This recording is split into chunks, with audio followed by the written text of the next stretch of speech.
आजचं Orange Gate tunnel launching shaft आज आपण सुरू केलेला आहे आणि जी TBM आहे ती आपण लॉन्च केलेली आहे। आपल्याला कल्पना आहे की जो आपला ईस्टर्न फ्रीवे आहे या फ्रीवेवरनं आल्यानंतर नागरिकांना खूप फिरून जावं लागत होतं आणि विशेषतः सर्वाधिक ट्रॅफिक जॅम म्हणजे लोक ईस्टर्न सबर्ब्समधनं 20-25 मिनिटात अर्धा तास यायचे आणि त्यानंतर अर्धा पाऊण तास लोकांना अजून ट्रॅफिकचा सामना करावा लागत होता। त्याचसोबत आपण जो नवी मुंबईचा एअरपोर्ट तयार केला आहे त्याच्याकडे जाण्याकरता दक्षिण मुंबईतले लोक किंवा वेस्टर्न सबर्ब्सचे लोक यांच्याकरताही एक प्रकारे खूप लांबचा पल्ला त्याच्यामध्ये त्यांना गाठावा लागत होता आणि म्हणूनच हा जो काही ऑरेंज गेट टनेल आहे याची संकल्पना करण्यात आली आहे।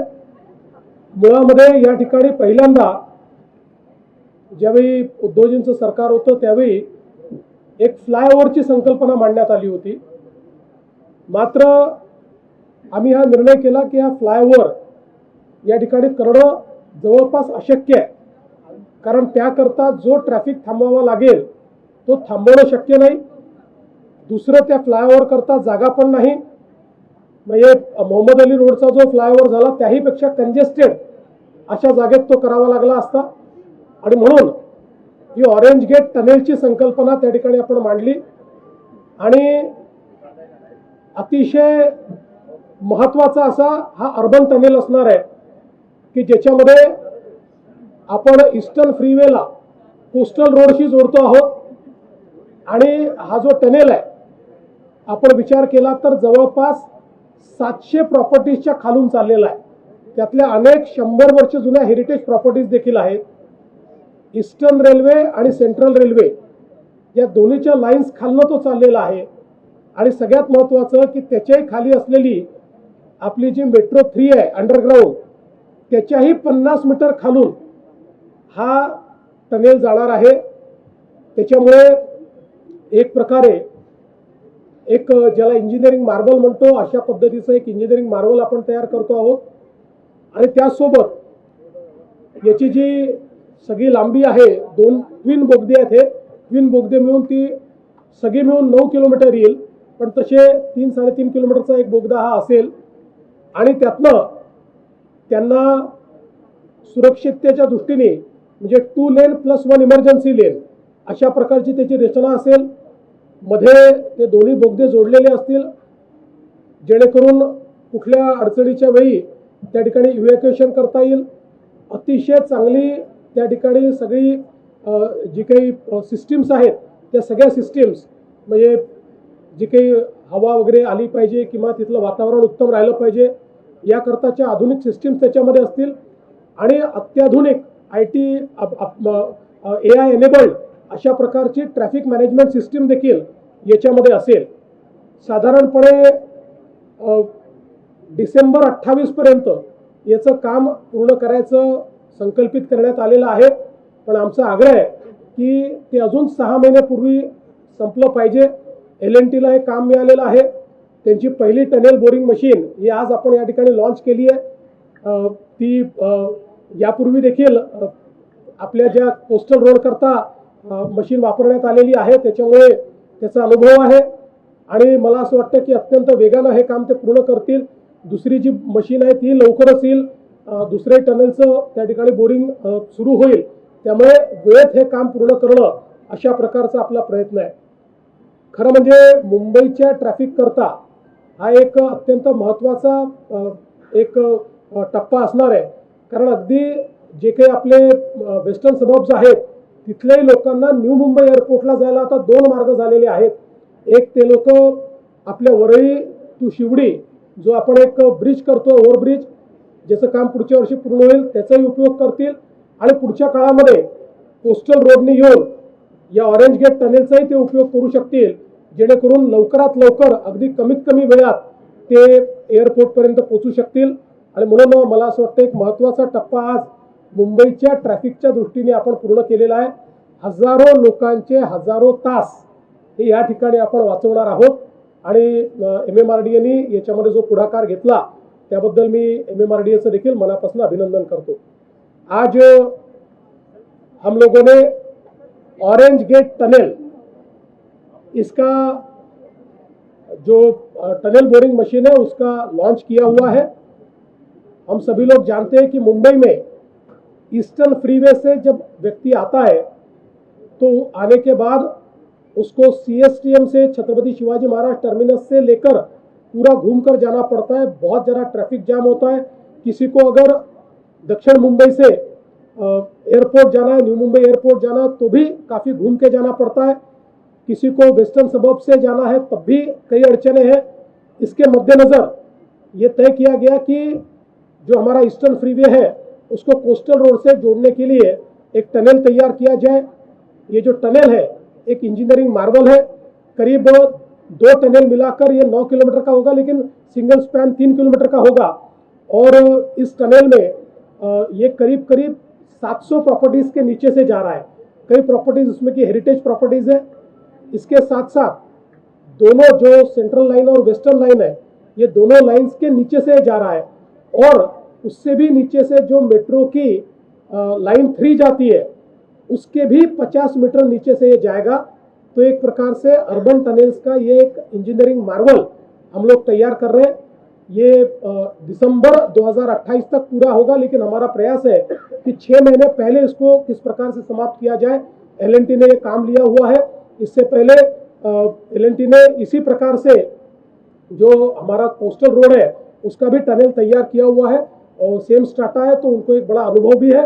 अभी दूसरी भी मशीन जल्दी ही लॉन्च होगी और मैं ऐसा मानता हूं कि इसके कारण वेस्टर्न सबब्स के लोगों को भी अगर न्यू मुंबई एयरपोर्ट जाना है तो वर्ली चिवड़ी एक हम लोगों ने एलिवेटेड रोड दिया हुआ है और दूसरा ये जो कोस्टल रोड से लेकर ईस्टर्न फ्रीवे तक का रोड है, ये दोनों के कारण उनको फायदा होगा. और मुझे ऐसा लगता है कि मुंबई के ट्रैफिक को ईज करने के लिए इसका एक बहुत महत्वपूर्ण इस प्रकार से हम लोगों को फायदा होगा. तो मैं मुंबईकरों को इसके लिए बधाई देता हूं.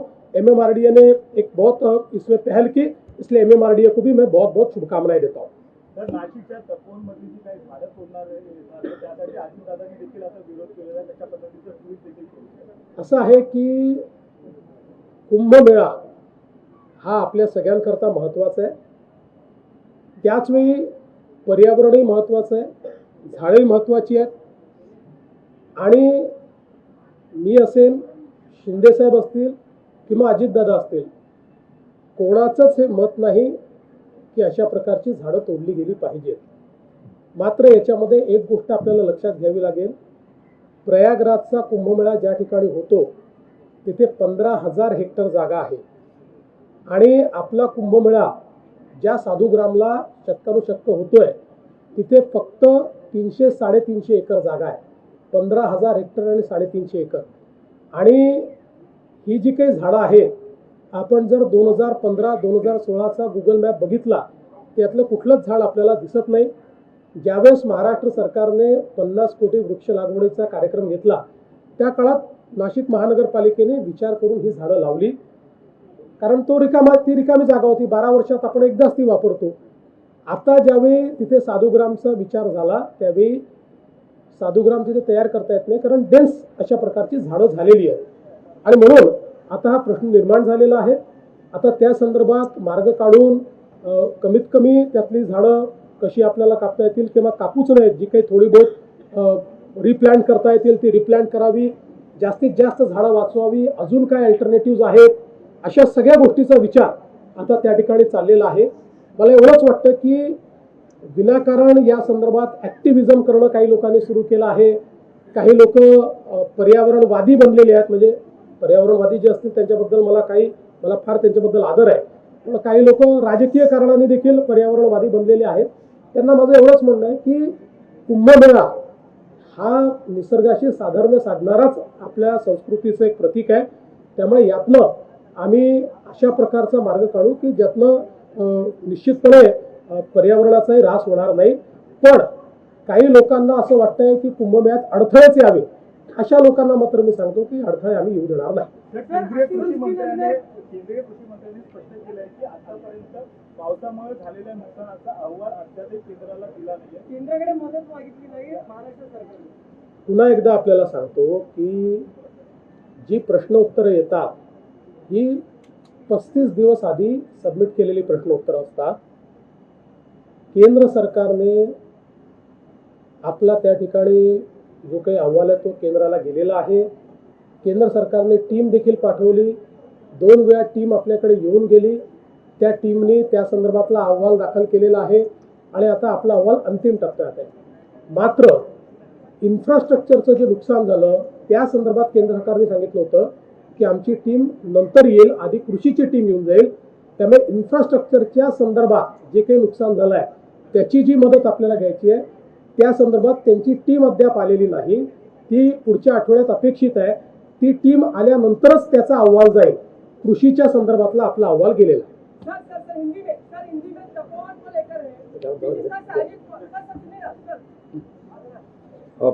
आजचा दिवस मुंबई आणि महाराष्ट्रासाठी देखील अतिशय आनंदाचा दिवस आहे. आज या ठिकाणी ऑरेंज गेट ते मरीन ड्राईव्ह असा आपला बोगदा तयार होतोय आणि TBMचं आज लॉन्चिंग मुख्यमंत्री महोदयांनी केलं आहे. खऱ्या अर्थाने आपण अटल सेतूवरून आलो, ठाण्यावरून आलो, नव्या मुंबईवरून आलो की इकडे फ्रीवेच्या लँडिंगजवळ आपण सगळी ट्रॅफिक जाम व्हायची आणि त्यामुळे गेल्याच वर्षी झालेला अटल सेतू आणि प्रधानमंत्री महोदयांनी केलेलं त्याचं उद्घाटन, ती ट्रॅफिक इकडे आता येते आणि त्यामुळे ही ट्रॅफिक या ऑरेंज गेट ते मरीन ड्राईव्ह मुळे, या टनेलमुळे पूर्णपणे डिकंजेस्ट होईल आणि आपण marine drive, Churchgate, coastal road या सगळ्याकडे जाणारी जी वाहतूक आहे त्याला बराच वेळ लागायचा आणि ट्रॅफिक जाम व्हायची आणि त्यातून सगळ्या मुंबईकरांची सुटका होणार आहे. साऊथ मुंबईची देखील ट्रॅफिक कमी होईल आणि ईस्ट आणि वेस्ट हे एकमेकाला जोडलं जाईल. त्यामुळे हजारो लाखो मुंबईकरांना त्याचा दिलासा मिळेल. जसं मेट्रो 3 आपण केलं, मेट्रो 2A केलं, मेट्रो 7 केलं, एक टप्पा आपण पुढे जातोय आणि त्यामुळे देखील आणि ही खालून आपल्या जसं मुख्यमंत्री महोदयांनी सांगितलं की हा सर्व प्रकल्प जो आहे अगदी मेट्रो 3च्या खालून पण जातो आहे. त्यामुळे हा अतिशय आधुनिक पद्धतीचा हा टनेल आहे आणि मला वाटतं आपला कोस्टलला हात वापरला आणि ते काय त्याचं नाव मावळा होता, मावळा. आणि मावळा जेव्हा कामाला लागतो तेव्हा आपण पाहतो की कोस्टल रोड किती भराभरा झाला आणि या ठिकाणी देखील हा TBMचा जो मावळा आहे हा देखील या ठिकाणी हा 9 किलोमीटरचं जे टनेल आहे हा एकदम युद्ध पातळीवर, जसं मुख्यमंत्री म्हणाले की 6 महिने अगोदर आम्ही अपेक्षा याची धरतोय. यामुळे पूर्णपणे वाहतूक कोंडी दूर होईल, पेट्रोल, डिझेल, CNG सगळं वाचेल, प्रदूषण कमी होईल आणि लोकांना तिकडे कार्यालयात, ऑफिसमध्ये जाताना देखील वेळ वाचेल, त्यांचा घरी जातानाही वेळ वाचेल आणि त्यामुळे एक वेळ वाचवणारा अतिशय मोठा प्रकल्प, महत्वाकांक्षी प्रकल्प आज सुरू होतोय. यामुळे मुंबईकडे देखील, वेस्टर्न मुंबईकडे जाताना आणि नवी मुंबई एअरपोर्टकडे जाताना देखील याचा फायदा होईल आणि लोकांचा खूप वेळ वाचेल आणि त्यामुळे हा अतिशय महत्वाकांक्षी गेम चेंजर प्रकल्प म्हटलं तर वावगं ठरणार नाही. शेवटी आम्ही जे 3.5 वर्षामध्ये या मुंबईसाठी केलेले प्रकल्प आपल्या समोर आहे आणि आता हा देखील प्रकल्प आपल्या समोर आहे. त्यामुळे आता आमचा पाय ब्रेकवर नसतो, आमचा सतत पाय ॲक्सिलेटरवर असतो आणि म्हणून कामाच्या, विकासाच्या ॲक्सिलेटर आम्ही दाबत असतो. यापूर्वी जसं मुख्यमंत्री म्हणाले की यापूर्वीच्या सरकारमध्ये सगळ्याच ब्रेक लावून ठेवला होता, तो ब्रेक आम्ही काढून टाकला आणि ॲक्सिलेटरवर पाय ठेवलेला आहे.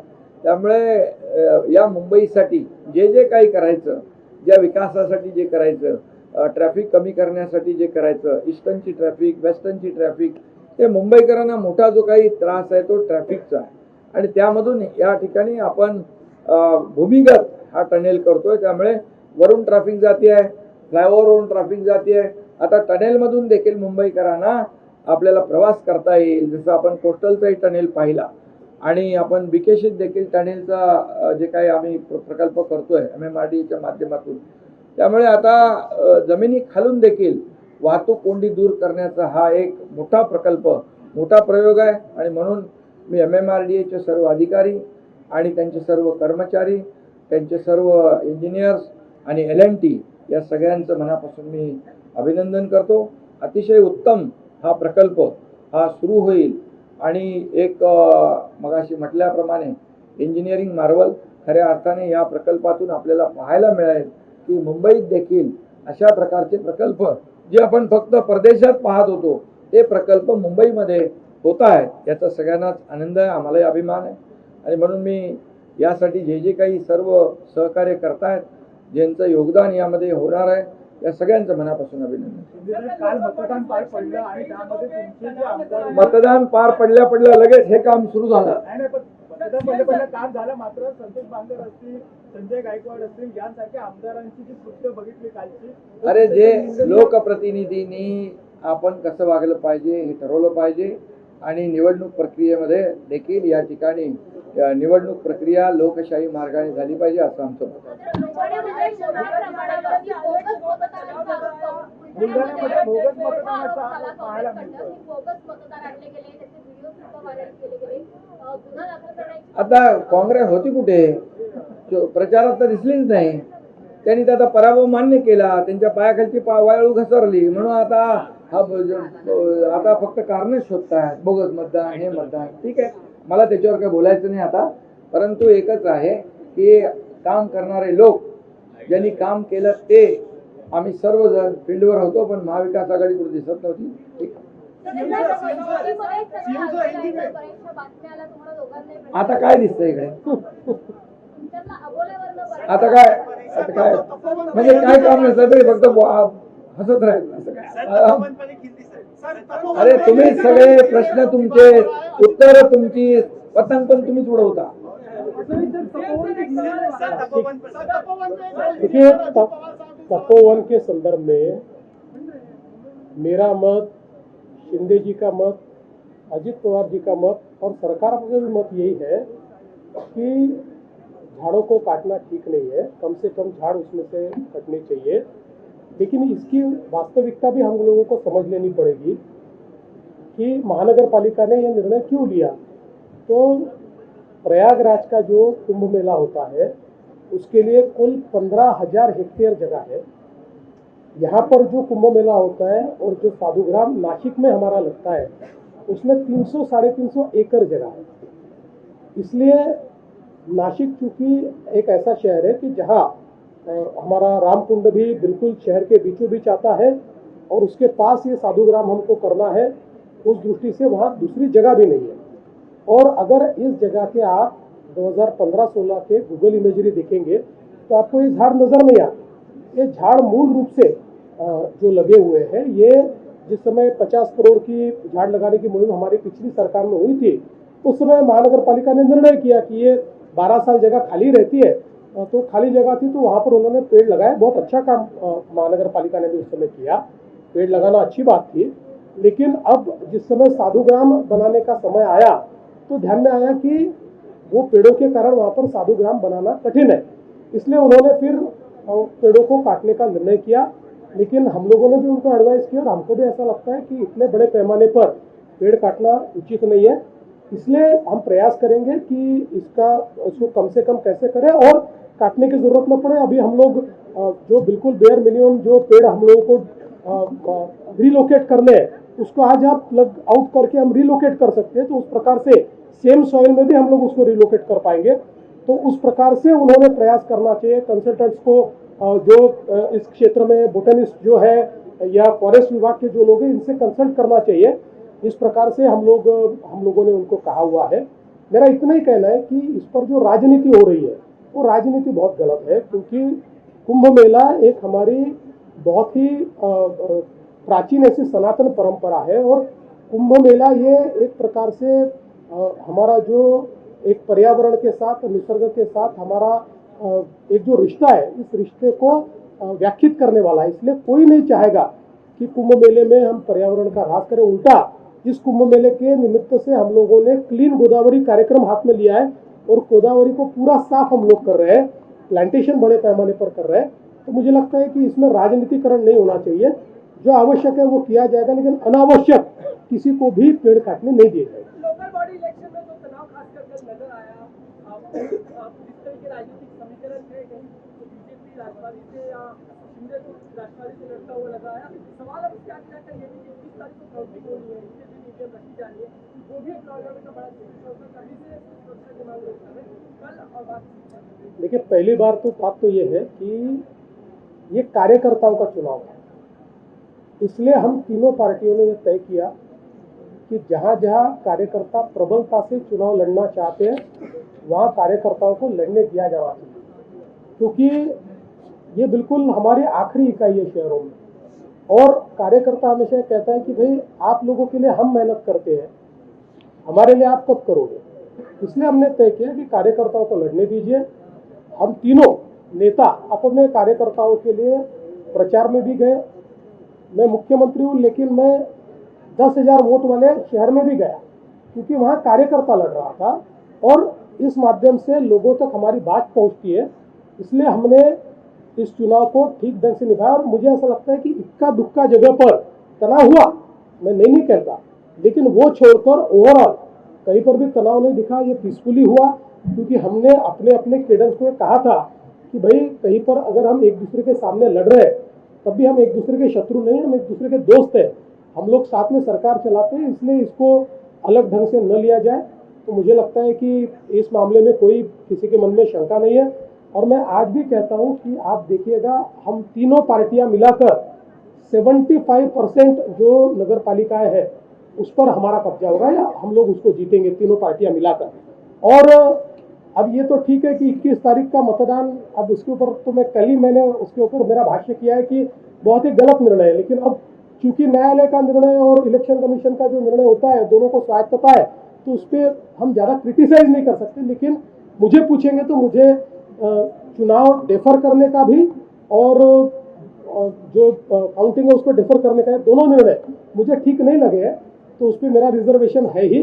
लेकिन मुझे लगता है अब पुलिस के ऊपर ये जिम्मेदारी है, क्योंकि ये आज ही मैं आपको बोल देता हूँ कि जैसे ये लोग हारेंगे 21 को काउंटिंग के बाद, जैसे हारेंगे वैसे ये लोग बताएंगे कि सरकारी पार्टी ने षड्यंत्र करके काउंटिंग को आगे बढ़ाकर ईवीएम कैसे बदल दिए।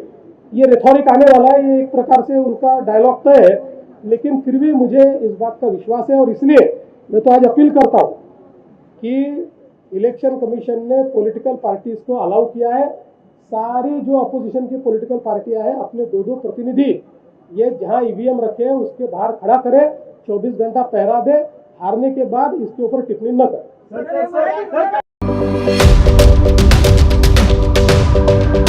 यूट्यूबवर सुद्धा रायगड टाइम्स सर्च करा आणि पहा रायगडच्या कानाकोपऱ्यातील प्रत्येक बित्तम बातमी। आणि हो, लगेचच सबस्क्राईब बटनवर क्लिक करायला विसरू नका। रायगड टाइम्स, आपलं चॅनल, आपला आवाज।